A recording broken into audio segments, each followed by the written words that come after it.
உடனே இப்ப எல்லாரும் பேரிச்சம்பழம் சாப்பிட்டு அதோட கொட்டைய போய் முளைக்க வைக்க போறீங்களா? சரி, சரி. நானும் முளைக்க வச்சிருக்கிறேன். அதுவும் அழகா வளர்ந்திருக்கு. ஆனா ரொம்ப நாளா ஒரே சைஸ்லயே தான் இருக்கும். நானும் அப்படி பார்த்துருக்கேன். நீங்க யாராச்சும் அத முளைக்க வச்சிருக்கிறீங்களான்னு சொல்லுங்க. குளிர்ந்த பகுதியிலயும் இத விவசாயம் பண்ண தான் செய்றாங்க. இருந்தாலும் மிதமான தட்பவெப்பநிலையும், நல்ல வடிகால் வசதி கொண்ட மண்ணும், போதுமான சூரிய ஒளியும் தேவை.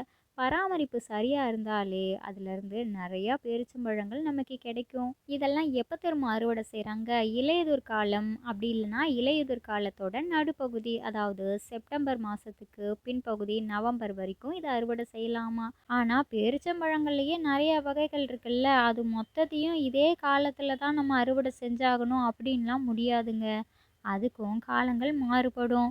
இலையுதிர் காலத்துக்கு பின்பகுதி வரை, இல்லாட்டி உறைபனி காலம் ஏற்படும்ல, அது வரைக்கும் கூட நீடிக்குமா. இந்த பேரிச்சம்பழங்கள் எல்லாம் ஆயிரக்கணக்கான வருஷங்களுக்கு முந்தையது. ரொம்ப பழமையான நாகரிகமான மொசபட்டோமியால தான் முதல்ல பயன்படுத்தினாங்களாம். மேலும் பண்டைய எகிப்து, கிரேக்கம், ரோமானிய வரலாற்று குறிப்புகள்லையும் இதெல்லாம் இருக்குதான். ஒரே ஒரு விடுகதை கேட்குறேன், எத்தனை பேர் கரெக்டாக ஆன்சர் பண்ணுறீங்கன்னு பார்ப்போம். செம்பு நிறைய கம்பு, அது என்ன? மறக்காம இந்த வீடியோவுக்கு ஒரே ஒரு லைக் பண்ணிக்கோங்கண்ணே.